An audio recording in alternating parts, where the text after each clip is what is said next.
യേശുവേ ആരാധന. Hallelujah, hallelujah. ഒന്ന് എഴുന്നേറ്റ് നിന്ന് സ്തുതിച്ചാലോ? എല്ലാവരും ഒന്ന് എഴുന്നേറ്റ് നിന്ന് രണ്ട് കരങ്ങൾ ഉയർത്തി ഒന്ന് സ്വതന്ത്രമായി സ്തുതിച്ച് ഭാഷാവൃത്തിൽ സ്തുതിച്ച് ഹല്ലേലൂയ, ഹല്ലേലൂയ.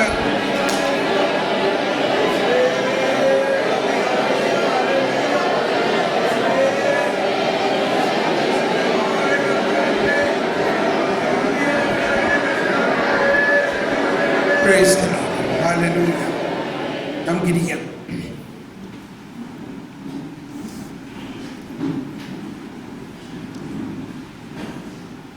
നമ്മുടെ വരദാന വളർച്ചയാണ് നമ്മുടെ ധ്യാനം. വരദാനങ്ങളിൽ വളർച്ച ആവശ്യത്തിൻ്റെ ചില ഘടകങ്ങളിലാണ് നമ്മളിപ്പോൾ നിൽക്കുന്നത്. നമ്മളിൽ വരദാനങ്ങൾ ദൈവത്തിൻ്റെ ഏറ്റവും വലിയ ആഗ്രഹമാണ്. നമ്മൾ ധാരാളം വരദാനങ്ങൾ ഉപയോഗിച്ച് ശുശ്രൂഷ നടത്തുക എന്നുള്ളതും വരദാനങ്ങളെ അളവില്ലാതെ നൽകുന്നതാണ് ഈശോ. അളവില്ലാതെ. നമുക്ക് അപ്പസ്തോല പ്രവർത്തനങ്ങളിൽ കാണാം, ഈ കൊർന്നേലിയോസ് മാമോദീസ പോലും സ്വീകരിക്കാത്ത ആളായിരുന്നു ഇല്ലേ? എന്ന പോലെ നമ്മുടെ മധ്യത്തിലും ഒരുപാട് നമ്മൾ പറയാറുള്ള മാതിരി അക്രൈസ്തവർ മാമോദീസ സ്വീകരിച്ചിട്ടില്ലെങ്കിലും അവരിൽ ധാരാളം വരദാനങ്ങൾ പ്രവർത്തിക്കുന്നത് കാണുന്നുണ്ടോ ഇല്ലയോ? അപ്പോൾ വരദാനങ്ങൾ ദൈവം ധാരാളമായിട്ട് നമുക്ക് നൽകുന്നു എന്നുള്ളതാണ്. പക്ഷെ അത് പ്രവർത്തിക്കുന്നതിൻ്റെ പ്രവർത്തനം കൂടുതൽ ശക്തമാകാത്തതിൻ്റെ കാരണം ഞാൻ ഇന്നലെയോ പറഞ്ഞു, അല്ലെങ്കിൽ പല പ്രാവശ്യം പറയുന്നു, ഇത് യേശുക്രിസ്തുവിനെ കുറിച്ചുള്ള അറിവിൻ്റെ പൂർണ്ണതയിൽ എത്താത്തത് കൊണ്ടാണ്. യേശുക്രിസ്തുവിനെ കുറിച്ചുള്ള അറിവ്.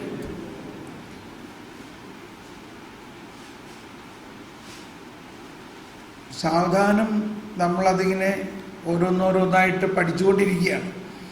ഇപ്പം നമ്മൾ സാധാരണ ധ്യാനങ്ങളിൽ ദൈവസ്നേഹം, പാപം, പശ്ചാത്താപം ഇങ്ങനെയൊക്കെ ഒരു വിഷയമായിട്ടാണ് പോകാറ്. പക്ഷെ ഇവിടെ അങ്ങനെ ഒരു വിഷയം ഇല്ല എന്നുള്ളതിൽ നിങ്ങൾ വിഷമിക്കണ്ട കേട്ടോ. നമ്മൾക്ക് ചിലപ്പോൾ തോന്നി ഈ ബ്രദർ ഇങ്ങനെ കാട് കയറി പോകാണല്ലോ, ഒരു വിഷയമില്ലല്ലോ. ഇതൊക്കെ ചിലവരുടെ കമൻ്റാണ്. പക്ഷെ പരിശുദ്ധാത്മാവ് നമ്മൾ ഓരോരുത്തർക്കും ആവശ്യമായത് തരും. 2 ദിവസം കഴിയുമ്പോൾ ശരിക്കും വിഷയം മനസ്സിലാവും നമുക്ക്. അതുവരെ നിങ്ങൾ വിഷമിക്കാതെ ആ വിഷയത്തിൻ്റെയൊക്കെ പോയിന്റ് വിട്ടോ. നമ്മളിപ്പോഴത്തെ പോയിന്റ്, ഇപ്പോഴത്തെ വിഷയം ജ്ഞാനമാണ്, ദൈവിക ജ്ഞാനം. ആ ദൈവിക ജ്ഞാനത്തിൻ്റെ ഒരുപാട് കാര്യങ്ങൾ നമ്മൾ മനസ്സിലാക്കാനുണ്ട്. അപ്പം അത് മുഴുവനും പറയാൻ സമയം ഉണ്ടാവുമെന്ന് അറിഞ്ഞൂടാ, എങ്കിലും ഞാൻ പരിശ്രമിക്കാം. ഒന്ന്, ഈ ദൈവിക ജ്ഞാനം നമ്മുടെ വിശ്വാസത്തിൻ്റെ അടിസ്ഥാനമായിരിക്കണം എന്നുള്ളതാണ്. അതിനെ പൗലോസ്ലീഹയുടെ ലേഖനത്തിൽ നമുക്ക് 1 കൊറിന്ത്യൻസ് 1-ാം അധ്യായത്തിൻ്റെ 30-ാമത്തെ വചനം ഒന്ന് വായിക്കാം. 30, പിന്നെ 2-ാം അധ്യായത്തിലെല്ലാം കൊരിന്ത്യൻസുകാർക്ക് എഴുതിയ ലേഖനത്തിൽ പൗലോസ്ലീഹ പറയുന്നത് മനോഹരമായ ഒരു വർണ്ണനയാണ്. അവിടെ പറയുന്നത് ഇതാണ്. 1 കൊരിന്ത്യൻസ് 1:30 പറയുന്നത്, യേശുക്രിസ്തുവിലുള്ള നിങ്ങളുടെ ജീവിതത്തിന്റെ ഉറവിടം അവിടുന്നാണ്. ദൈവം അവനെ നമുക്ക് ജ്ഞാനവും നീതിയും വിശുദ്ധീകരണവും പരിത്രാണവും ആക്കിയിരിക്കുന്നു. ഒന്നെല്ലാവരും ശബ്ദം ഉയർത്തിയിട്ട് പറഞ്ഞേ, യേശുക്രിസ്തുവിലുള്ള നിങ്ങളുടെ ജീവിതത്തിന്റെ ഉറവിടം അവിടുന്നാണ്. ദൈവം അവനെ നമുക്ക് ജ്ഞാനവും നീതിയും വിശുദ്ധീകരണവും പരിത്രാണവും ആക്കിയിരിക്കുന്നു. കൃത്യമായ 4 സ്റ്റെപ്പുകളാണ് ഈ രക്ഷാകര പദ്ധതിയുടെ പൂർണ്ണ അനുഭവം നമുക്കുണ്ടാകുന്നത്. യേശുക്രിസ്തുവിലുള്ള നമ്മുടെ ജീവിതം, അതാണ് ആത്മാവിലുള്ള ജീവിതം എന്ന് പറയുന്നത്. പരിശുദ്ധാത്മാവിലുള്ള ജീവിതമാണ് അതിൻ്റെ ഉറവിടം. ആരാണ് അതിൻ്റെ ഉറവിടം? യേശു തന്നെയാണ് അതിൻ്റെ ഉറവിടം. എന്ന് പറഞ്ഞെല്ലാവരും, ആരാണ് അതിൻ്റെ ഉറവിടം? യേശു ക്രിസ്തു തന്നെയാണ് ഉറവിടം. അതാണ് അപ്പോൾ നമ്മളുടെ ക്രിസ്റ്റോസെൻട്രിക് എന്നാണ് പറയുക. ക്രിസ്റ്റോസെൻട്രിക്, ക്രിസ്തു കേന്ദ്രീകൃതമായ ഒന്നാണ് ഒരു ക്രൈസ്തവ ജീവിതം. ക്രിസ്തു കേന്ദ്രീകൃതമാണ്. പക്ഷെ എവിടെയോ നമ്മൾക്ക് പാളിപ്പോയി വീണ്ടും നമ്മൾ മോശ കേന്ദ്രീകൃതമായ അല്ലെങ്കിൽ പഴയ നിയമ കേന്ദ്രീകൃതമായ അല്ലെങ്കിൽ നിയമകേന്ദ്രീകൃതമായ അല്ലെങ്കിൽ ശാപവും ശിക്ഷയും കേന്ദ്രീകൃതമായ ചില സിദ്ധാന്തങ്ങളിലേക്ക് പോവുകയാണ്. എന്നാൽ എന്താണ് ഒരു ക്രിസ്ത്യാനി എന്ന് പറഞ്ഞാൽ? ക്രിസ്തു കേന്ദ്രീകൃതമാണ്. വാക്കുകൊണ്ട് തന്നെ സ്പഷ്ടം ഇല്ലേ? ഒരു ക്രിസ്ത്യാനി എന്ന് പറഞ്ഞാൽ അവൻ്റെ ജീവിതം ക്രിസ്തു കേന്ദ്രീകൃതമാണ്. ക്രിസ്റ്റോസെൻട്രിക്. ക്രിസ്റ്റോസെൻട്രിക്.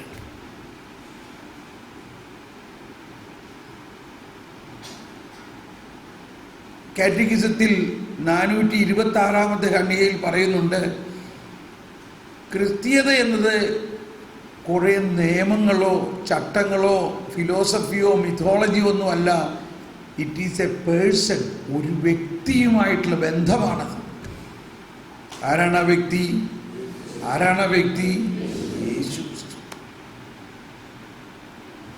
ആ യേശുവുമായിട്ടുള്ള വ്യക്തിബന്ധത്തിലേക്ക് നമ്മൾ വരുമ്പോൾ മാത്രമേ നമ്മുടെ ജീവിതത്തിൽ വലിയ വിപ്ലവാത്മകമായ മാറ്റമുണ്ടാകും. ഇനി ഞാൻ ഇടയ്ക്ക് ഉപയോഗിക്കുന്ന പദമാണ് സ്പിരിറ്റ്.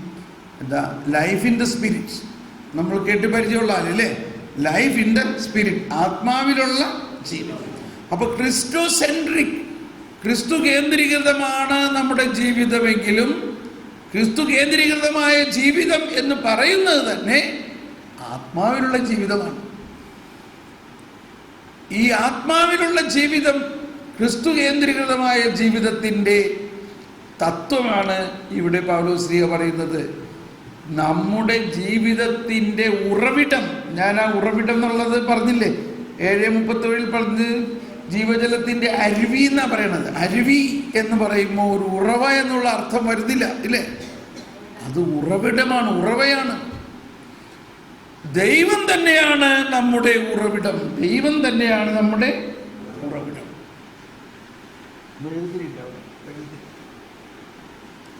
ഷാജി 2 മെഴുകുതിരിയും തീപ്പെട്ടിയും വേണം. ഞാനത് കാണിച്ചു തരാം ഉറവിടത്തെ കുറിച്ച്. അപ്പോൾ ഈ ഉറവിടം എന്ന് പറയുന്ന വളരെ ആഴമായി നമ്മൾ മനസ്സിലാക്കണം. ഉറവിടം നമുക്ക് വിശ്വസിക്കാൻ വളരെ ബുദ്ധിമുട്ടാണ്. ദൈവം തന്നെ നമ്മുടെ ഉള്ളിൽ എല്ലാം നൽകുന്ന, ദൈവത്തിൽ നിന്നെല്ലാം നൽകുന്ന ഒരു ഉറവിടമായിട്ട് നമ്മളിൽ ഉണ്ടെന്നുള്ളത് നമുക്ക് നമ്മുടെ മാനുഷിക ബുദ്ധിക്ക് ഇത് ഒരിക്കലും സാധിക്കില്ല. അപ്പം അതിൻ്റെ ഇടയ്ക്ക് കുറച്ച് സൈക്കോളജി കൂടി പഠിച്ചു കഴിഞ്ഞാൽ പിന്നെ ഒട്ടും പറ്റില്ല. മനസ്സിലാവണ്ടോ? ഇതാണ് വിശ്വാസത്തിൽ നമ്മൾ ഉയരേണ്ടത്. അപ്പം അവിടെ പൗലോസ്ലീഹ പറയുന്നത് 4 കാര്യങ്ങളാണ്. എന്താണ്?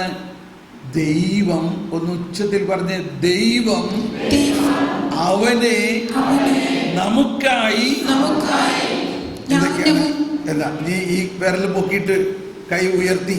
ജ്ഞാനവും നീതിയും വിശുദ്ധീകരണവും പരിത്രാണവും ആക്കിയിരിക്കുന്നു. വളരെ കൃത്യമായ 4 സ്റ്റെപ്പ്. അതിനകത്ത് ആദ്യ സ്റ്റെപ്പ് എന്താ? ജ്ഞാനമാണ്.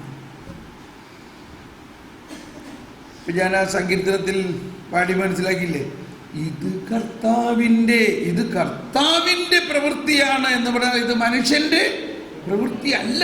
ഈ രക്ഷാകര പദ്ധതി ഈ കർത്താവിൻ്റെ പ്രവൃത്തിയാണ്.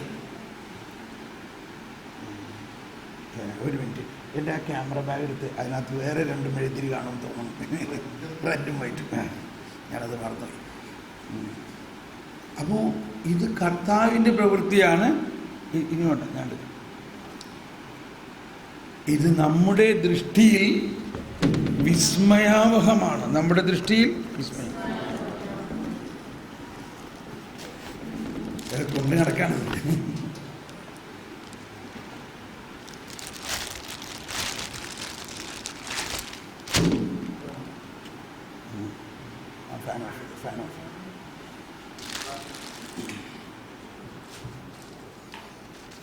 ജ്ഞാന സ്നാനത്തിൽ നമ്മളിൽ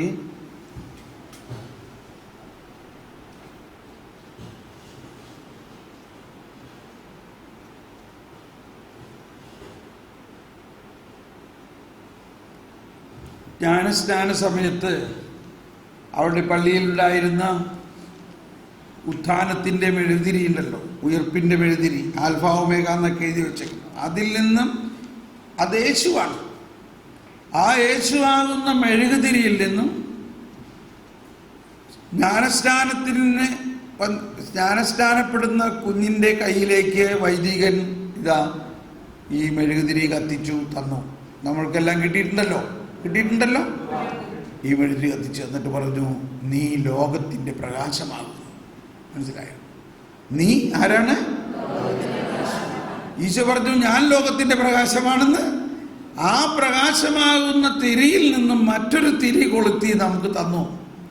ഇപ്പം നോക്കിയ ഈ രണ്ട് തിരിയും തമ്മിൽ വല്ല വ്യത്യാസമുണ്ടോ?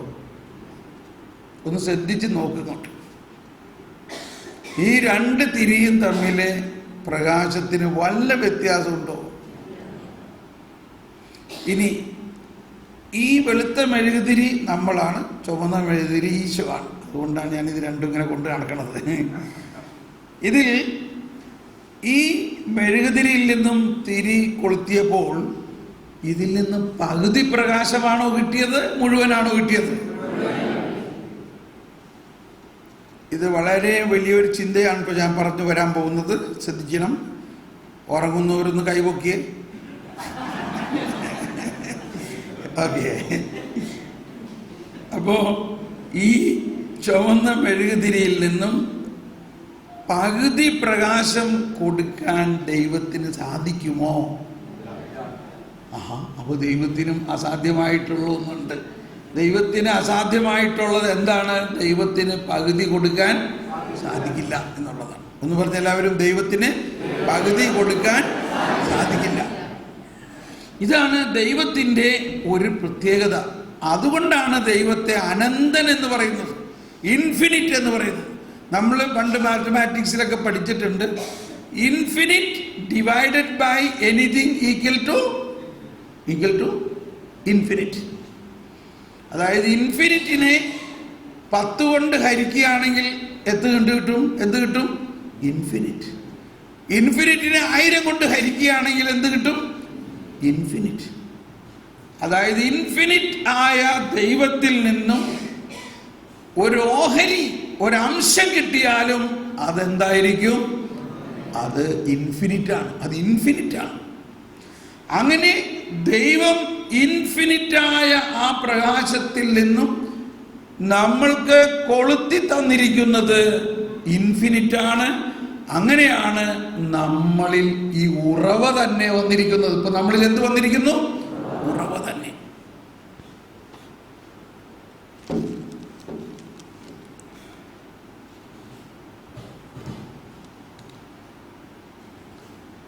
ഇപ്പൊ ഒരു പിടി കിട്ടുന്നുണ്ടോ? എങ്ങനെയാണ് ഉറവ തന്നെ നമ്മളിലേക്ക് വരുന്നത്? അതുകൊണ്ടാണ് ഗലാത്യ ലേഖനത്തിൽ 3-ാം അധ്യായം 27-ാമത്തെ വചനത്തിൽ പറയുന്നു. ഗലാത്യ ലേഖനത്തിൽ 3-ാം അധ്യായം 27-ാമത്തെ വചനത്തിൽ പറയുന്നത് ഇതാണ്: യേശുക്രിസ്തുവിനോട് ഐക്യപ്പെടാൻ വേണ്ടി സ്നാനം സ്വീകരിച്ചിരിക്കുന്ന നിങ്ങളെല്ലാവരും ക്രിസ്തുവിനെ ധരിച്ചിരിക്കുന്നു. അതെല്ലാവരും ശബ്ദം ഉയർത്തിയേറ്റ് പറഞ്ഞു. ക്രിസ്തുവിനോട് ഐക്യപ്പെടാൻ വേണ്ടി സ്നാനം സ്വീകരിച്ചിരിക്കുന്ന നിങ്ങളെല്ലാവരും ക്രിസ്തുവിനെ ധരിച്ചിരിക്കുന്നു. ആര് ധരിച്ചിരിക്കുന്നു? ക്രിസ്തുവിനെ. അതായത് ഇപ്പൊ നമ്മളാവുന്ന മെഴുകുതിരി മറ്റൊരു ക്രിസ്തുവായോ? മറ്റൊരു ക്രിസ്തുവാണോ? ആണോ? ഇത് വിശ്വസിക്കാൻ പറ്റുന്നുണ്ടോ? ഒന്ന് അങ്ങോട്ടും ഇങ്ങോട്ടും നോക്കി, അടുത്തിരിക്കുന്ന ആള് മറ്റൊരു ക്രിസ്തു ആണോ? അതുകൊണ്ടാണ് നമ്മൾ ഒന്ന് ശരിക്കൊന്ന് ഈശോ മിശിഹായ്ക്ക് സ്തുതിയായിരിക്കട്ടെ എന്ന് പറഞ്ഞ്. കണ്ടോ? കാരണം അടുത്തിരിക്കുന്ന ആൾ ആരാണ്? മറ്റൊരു ക്രിസ്തുവാണ്. അതുകൊണ്ടാണ് ഈശോ മിശിഹായ്ക്കും സ്തുതിയായിരിക്കട്ടെ. ആഹാ, ഇപ്പൊ മനസ്സിലായില്ലേ എന്തുകൊണ്ടാണ് ഈശോ മിശിഹായ്ക്കും സ്തുതിയായിരിക്കട്ടെ എന്ന് പറയുന്നത്? അടുത്തിരിക്കുന്ന ആള് മറ്റൊരു ക്രിസ്തുവാണ്. ഇതൊക്കെയാണ് നമ്മുടെ വിശ്വാസത്തിൽ, ഞാൻ പറഞ്ഞില്ല, ദൈവത്തിൻ്റെ ജ്ഞാനത്തിലൂടെ നമ്മുടെ വിശ്വാസത്തിൽ നമ്മൾ പടുന്നുയർത്തണം. മറ്റൊരു റീത്താണ് ബൈസന്റൈൻ റീത്ത് എന്ന് പറയുന്നത്. അവരുടെ കുർബാനയിൽ ഞാൻ ഇടയ്ക്ക് പങ്കിടാറുണ്ട്. അവിടെ ഈ പ്രത്യേകിച്ച് ഉയർപ്പ് കഴിഞ്ഞിട്ട് പന്തക്കുസ്ത വരെയുള്ള കാലഘട്ടത്തിൽ ആ കുർബാനയുടെ ഇടയ്ക്ക് 3-4 പ്രാവശ്യം അവർ ഈ വചനം പാടും. ഈ വചനം, "All you have been baptized into Christ, have put on Christ." "All you have been baptized into Christ, have put on Christ." Hallelujah. എനിക്കത് കേൾക്കുമ്പോഴെല്ലാം ഭയങ്കര ഒരു കുളിർമ തോന്നുന്ന അനുഭവമാണ്. അതായത് യേശുക്രിസ്തുവിൽ സ്നാനം സ്വീകരിച്ചവരെല്ലാം ക്രിസ്തുവിനെ ധരിച്ചിരിക്കുന്നു. ഇനി അവർ മറ്റൊരു ക്രിസ്തുവാണ്. അവനെ ആര് ശിക്ഷിക്കും? പറയും. അപ്പോൾ സ്നാനത്തിലൂടെ നമ്മളിൽ ജ്ഞാനം തന്നെയായ ക്രിസ്തു മുഴുവനായി നമ്മളിൽ വന്ന് നിറഞ്ഞിരിക്കുന്നു. അതാണ് യോഹന്നാന്റെ സുവിശേഷത്തിൽ 1-ാം അധ്യായത്തിൽ കേൾക്കുന്നത്, അവന്റെ പൂർണ്ണതയിൽ എന്ന് പറഞ്ഞ എല്ലാവരും കണ്ടോ? അപ്പൊ എന്താ, നമുക്ക് പകുതിയാണോ കിട്ടിയേക്കണേ? നമുക്ക് മുഴുവനും കിട്ടിയിട്ടുണ്ടെങ്കിലും നമുക്കിത് ഉൾക്കൊള്ളാൻ പറ്റുന്നില്ല. അവന്റെ പൂർണ്ണതയിൽ നാം എല്ലാം കൃപയ്ക്കുമേൽ കൃപ സ്വീകരിച്ചിരിക്കുന്നു. കൃപയ്ക്കുമേൽ കൃപ. ഇനിയും മനസ്സിലാക്കേണ്ട, അപ്പോ ജ്ഞാനം, നീതി, വിശുദ്ധീകരണം, പരിത്രാണം. ഇനി ദൈവനീതി എന്താണെന്നുള്ളത് ഒരുപക്ഷെ നാളെ മറ്റന്നാളോ നമുക്ക് കുറേ കൂടി വിശദമാക്കാൻ ശ്രമിക്കാം. ആ ദൈവനീതി മനസ്സിലാക്കാനാണ് ഏറ്റവും കൂടുതൽ ബുദ്ധിമുട്ട്. ഈ ധ്യാനത്തിന് മനസ്സിലായില്ലെങ്കിൽ അടുത്ത ധ്യാനത്തിലും വേണമെങ്കിൽ നിങ്ങൾക്ക് വരാം. ഈ ധ്യാനം കഴിഞ്ഞാൽ ഉടനെ ആലുവായിൽ 6 ദിവസത്തെ ഒരു ധ്യാനമുണ്ട്. ആലുവായിൽ ചുണങ്ങംവേലിയിലുള്ള വിമൽ ജ്യോതി ധ്യാന കേന്ദ്രം, അതായത് CMC സിസ്റ്റേഴ്സ് നടത്തുന്ന ധ്യാന കേന്ദ്രമാണ്. 6 ദിവസത്തെ. അതിന് നിങ്ങൾക്ക് ആർക്കെങ്കിലും വരാൻ പറ്റുകയാണെങ്കിൽ വളരെ നല്ല കാര്യമായിരിക്കും. അപ്പോൾ വളരെ കുറേ കൂടി വിശദമായിട്ട് ഇത് പഠിക്കാൻ പറ്റും കേട്ടോ. ആർക്കെങ്കിലും അതിന് പാർട്ടിസിപ്പേറ്റ് ചെയ്യാൻ താല്പര്യമുണ്ടെങ്കിൽ എൻ്റെ അടുത്ത് വന്ന് പറയാം, ഞാൻ അതിനു വേണ്ടി അറേഞ്ച്മെൻറ്റ് ചെയ്യാം. ഇനി പൈസ ഇല്ലെങ്കിലും അതിന് സ്വാഗതം. അത് വേണ്ട മാതിരി പൈസ ആരെ കൊണ്ടെങ്കിലും കൊടുപ്പിക്കാം നമുക്ക്. കാരണം പലപ്പോഴും അങ്ങനെ ധ്യാനം കൂടാൻ ആഗ്രഹമുള്ള ആൾക്ക് പൈസ ഉണ്ടാവില്ല, ഇത് രണ്ടുമുള്ള ആൾക്ക് സൗകര്യം ഉണ്ടാവില്ല. ഇങ്ങനെയൊക്കെയാണ്. ഓക്കെ. അപ്പോൾ ഇത് ഞാനിങ്ങനെ പറഞ്ഞ് നിങ്ങൾക്ക് ബോറടിക്കണ്ടോ? ഈ ജ്ഞാനത്തെക്കുറിച്ച് തന്നെ രാവിലെ മുതൽ ജ്ഞാനത്തെക്കുറിച്ച് തിരിച്ചും മറിച്ചും ബ്രദർ പറയാൻ അങ്ങനെ തോന്നുന്നുണ്ടോ? ഇല്ല. ഓക്കെ. ചായ കുടിക്കാൻ സമയമായോ? ആവുമ്പോൾ പറയണം. ഓക്കെ. കാരണം നമ്മളെല്ലാം കുറച്ച് വിശന്നിരിക്കുകയാണല്ലോ. All right. ഇനി ഈ 1-ാം അധ്യായത്തിൽ തന്നെയാണ് 24-ാമത്തെ വചനത്തിൽ പറയുന്നത്, Christ is the wisdom and power of God. ക്രിസ്തുവാണ് നമ്മുടെ ശക്തിയും ജ്ഞാനവും. ദൈവം 1 കൊരിന്ത്യർ 1-ാം അധ്യായം 31-ാം അധ്യായം 24-ാമത്തെ വചനം വായിച്ചേ. ക്രിസ്തുവിന്റെ ശക്തിയും ദൈവത്തിന്റെ ജ്ഞാനവുമാണ്. എന്തെന്നാൽ അത്ര മതി. ക്രിസ്തു ദൈവത്തിൻ്റെ ശക്തിയും ദൈവത്തിൻ്റെ ജ്ഞാനവുമാണ്. കണ്ടു, ഇതെല്ലാം പറയുമ്പോൾ നമുക്ക് മനസ്സിലാവുന്നില്ലേ? ക്രിസ്തു ദൈവത്തിൻ്റെ ജ്ഞാനമാണ്. ഇനി ഇത് നമുക്ക് സംശയം ഉണ്ടാകാം, അതിനെ നമുക്ക് പടിപടിയായിട്ട് ഇനി മാറ്റണം. ഇനി 2-ാം അധ്യായത്തിൽ ഇതിൻ്റെ തുടർച്ചയായിട്ട് 1 കൊരിന്ത്യർ 2-ാം അധ്യായത്തിൽ 5-ാമത്തെ വചനത്തിൽ പറയുന്നത്, നിങ്ങളുടെ വിശ്വാസത്തിന്റെ അടിസ്ഥാനം മാനുഷ്യ വിജ്ഞാനമാകാതെ ദൈവശക്തിയാകാനായിരുന്നു അത്. ഇത് വളരെ പ്രധാന ഒരു പോയിന്റാണ്.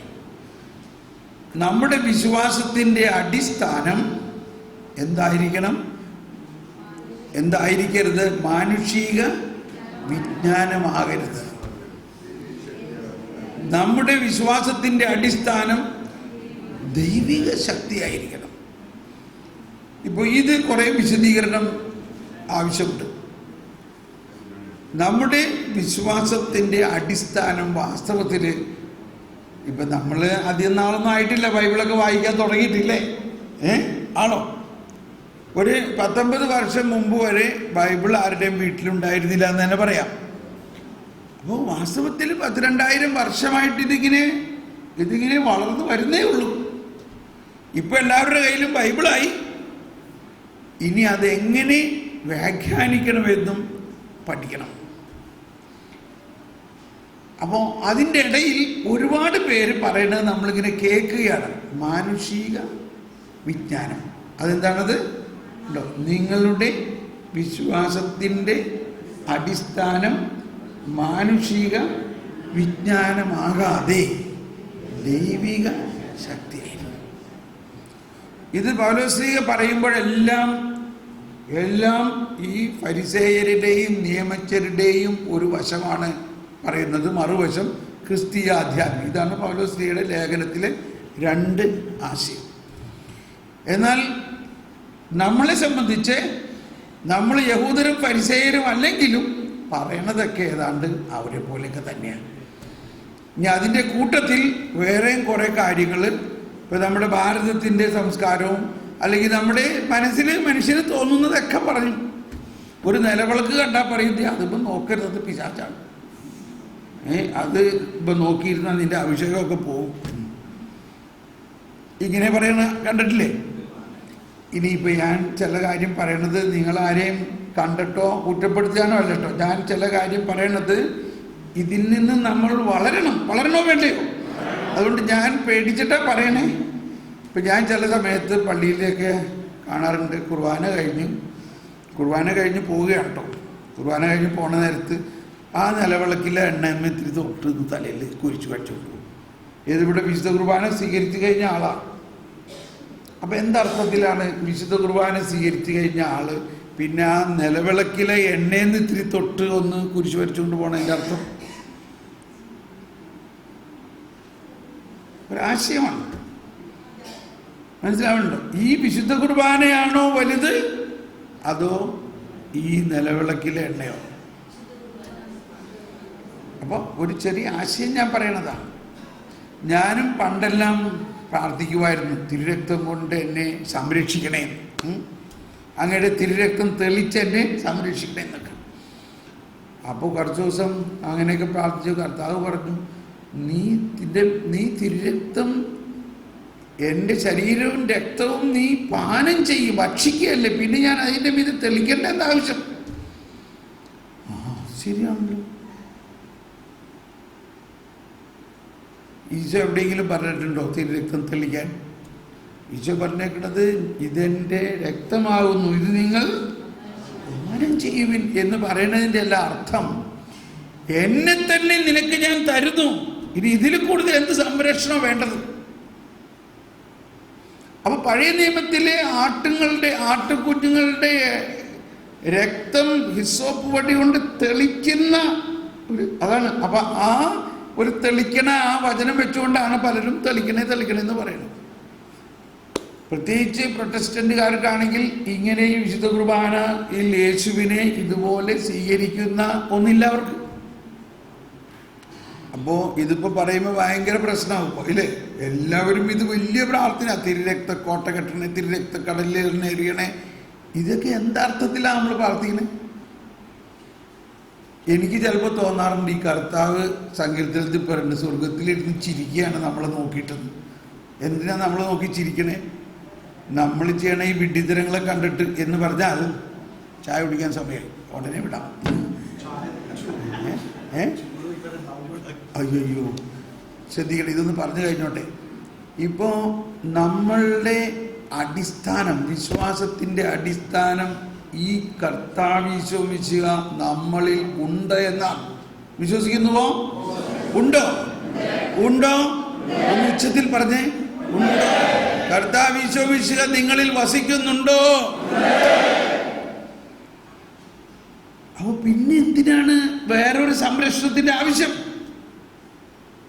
അപ്പൊ അത് ശരിക്കും വിശ്വസിക്കാഞ്ഞിട്ടല്ലേ? ഇപ്പൊ നമ്മുടെ ഒരു കൊച്ചു വഴിയിൽ കളിച്ചുകൊണ്ടിരിക്കണം, ഒരു പട്ടി അതിനെ ആക്രമിക്കാൻ പറഞ്ഞു. അവൻ സംരക്ഷണ പ്രാർത്ഥന എടുത്തിട്ടില്ല, അതുകൊണ്ട് അവനെ രക്ഷിക്കണ്ടെന്ന് പറഞ്ഞ് നിൽക്കുക നമ്മൾ. അവനോട് ഞാൻ പല പ്രാവശ്യം പറഞ്ഞതാണ് അവിടെ പോകണ്ടെന്ന്. പിന്നെ അവനെന്തിനാ പോയേ? അവനൊന്ന് കിട്ടട്ടെ. ഇങ്ങനെ പറയോ? ഇങ്ങനെ പറയോ? ഇല്ല. അവന്റെ അപകട സമയത്ത് അവരെ വന്ന് കോരി എടുക്കുന്നതല്ലേ അപ്പനും അമ്മയെന്ന് പറഞ്ഞ, ആണോ അല്ലയോ? അതാണ് ദൈവം. അപ്പൊ എന്തിനാ ഈ സംരക്ഷണ പ്രാർത്ഥന നടത്തുന്നത്? പേടിച്ചിട്ട്, വിശ്വാസമില്ലാത്തതുകൊണ്ട്.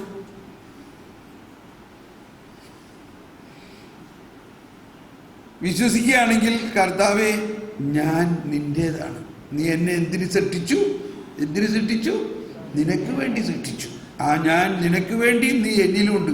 ഞാൻ എന്തായിരിക്കുന്നു അതെല്ലാം. ഇപ്പൊ പോപ്പ് ആഫ്രിക്കയിൽ പോയപ്പോ എന്തോരം വലിയ സംരക്ഷണം എടുത്തിട്ടാണോ പോയത്? ഓപ്പൺ കാറിലാണ് പോകുന്നു പറഞ്ഞത്. ഓപ്പൺ കാറിലാണ് പോയത്, ഒരു ബുള്ളറ്റ് പ്രൂഫ് കാറ് പോലും എടുത്തില്ല. അപ്പൊ നമ്മളിൽ ഇത് ഞാൻ വിമർശിക്കുന്നതായിട്ട് ചിന്തിക്കരുത്. എനിക്ക് വളരെയധികം വിശ്വാസത്തിൽ വളരാൻ സാധിച്ചത് ഇങ്ങനെയുള്ള ചില മാനുഷികമായ ബോധ്യങ്ങളിൽ നിന്ന് മാറുമ്പോഴാണ്. എൻ്റെ ഉള്ളിൽ കർത്താവുണ്ട്. ഈ കർത്താവ് സർവാധിപന കർത്താവ് എന്ന് പാടുകയും ചെയ്യും. അത് കഴിഞ്ഞിട്ട് അയ്യോ രക്തം തെളിച്ചെന്നെ സംരക്ഷിക്കണേ, ഞാൻ അവിടെ മധ്യസ്ഥ പ്രാർത്ഥനയ്ക്ക് പോകാനേ, എനിക്ക് തിരിച്ചടി ഉണ്ടാവേ.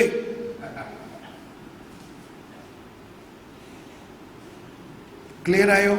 നമ്മുടെ ഉള്ളിൽ വസിക്കുന്ന കർത്താവ് സർവാധിപനാണോ? സർവാധിപനാണോ? സർവശക്തനാണോ? നമ്മൾ ആ കർത്താവിൻ്റെ കയ്യിലാണോ? ആ കർത്താവ് നമ്മളെ സംരക്ഷിച്ചുകൊണ്ട് തന്നെയാണോ ഇരിക്കുന്നത്? പിന്നെ ഇടയ്ക്ക് പോയിട്ട് സംരക്ഷിക്കണേ സംരക്ഷിക്കണേ സംരക്ഷിക്കണേ, അല്ലെങ്കിൽ തിരിച്ചടി ഉണ്ടാവും, അല്ലെങ്കിൽ എനിക്ക് ഈ പ്രശ്നങ്ങളൊക്കെ ഉണ്ടാവും എന്ന് പേടിക്കുമ്പോൾ എന്താ അതിൻ്റെ അർത്ഥം? സാരമില്ല, പൂർണ്ണമായത് വരുമ്പോൾ അപൂർണമായത്. അപ്പോൾ നമ്മൾ വളരുക എന്ന് പറഞ്ഞാൽ ഇങ്ങനെ ചില കാര്യങ്ങൾ വിട്. നമ്മൾ സംരക്ഷണ പ്രാർത്ഥന എന്ന് പറഞ്ഞാൽ നമ്മളിൽ ദൈവം വസിക്കുന്നു എന്ന് വിശ്വസിച്ചാൽ മതി. അത് വിശ്വസിക്കുമ്പോൾ ആ ദൈവത്തിൻ്റെ കയ്യിലാണ് നമ്മൾ പിന്നെ പ്രത്യേകിച്ചൊരു സംരക്ഷണം എടുക്കുമ്പോൾ അതിൻ്റെ അർത്ഥം നിങ്ങൾ ടെമ്പററി ആയിട്ടാണ് വിശ്വസിക്കണേ, ശരിക്കും പെർമനൻ്റ് ആയിട്ട് വിശ്വസിക്കില്ലെന്ന് അർത്ഥം. എല്ലാവരുടെയും മുഖം ഭയങ്കര മങ്ങിപ്പോയല്ലോ. പേടിയാണ്. ഈ സംരക്ഷണ പ്രാർത്ഥനയ്ക്ക് ഇല്ലാണ്ട് ഞങ്ങളെ പഠിപ്പിച്ചേക്കണത് അങ്ങനെയൊക്കെ പ്രൊട്ടക്ഷനൊക്കെ എടുത്തിട്ട് വീട്ടിൽ വേറെ പോകാവുന്നൊക്കെ പഠിപ്പിച്ചേക്കണില്ലേ? അതാണ്. അപ്പോൾ വളരണമെങ്കിൽ കാര്യം പറയും, നിങ്ങളിങ്ങനെ ഒന്ന് ചെയ്തു നോക്ക്. അല്ലാണ്ട് ഇപ്പം എന്താ പറയുക, ഒന്ന് ചെയ്തു നോക്കും ഒരു ദിവസം. കർത്താവേ ഞാൻ വിശ്വസിക്കുന്നു, നീ എൻ്റെ ഉള്ളിലുണ്ട്. പെട്ടെന്ന് ഒരു കാര്യം കൂടി പറഞ്ഞോട്ടെ കേട്ടോ, അപ്പോൾ അതുമായിട്ട് കണക്റ്റ് ആവും. ഇപ്പം നമ്മൾ എന്തിനാണ് ഇതൊക്കെ ചെയ്യണത്? പിശാചിനെ പേടിച്ചിട്ടാണ്. പിശാചിനെ പേടിച്ചിട്ട്. എന്തുകൊണ്ടാണ് പിശാചിനെ നമുക്ക് പേടിക്കണേ? നമ്മൾ വിചാരിക്കണത് പിശാച് ഏതാണ്ട് ദൈവത്തെക്കാളും വലിയ ആളുടെ മാതിരിയാണ്. ആരാണ് പിശാച്? പിശാചും ദൈവവും തമ്മിലുള്ള വ്യത്യാസം എന്താണ്? ഇത് കൃത്യമായിട്ട് മനസ്സിലാക്കണം. ഇതൊക്കെ ഈ നിങ്ങളുടെ വിശ്വാസത്തിൻ്റെ അടിസ്ഥാനം. ശ്രദ്ധിക്കണം, എല്ലാവരും ഒന്ന് കൈവീശി കാണിച്ച്. ഇപ്പോൾ ചായ പിടിക്കാൻ പോകാം. ഇതൊക്കെ പറഞ്ഞു കഴിഞ്ഞാൽ ഉടനെ പോവുകയാണ്. പിശാച് എങ്ങനെ ഉണ്ടായി?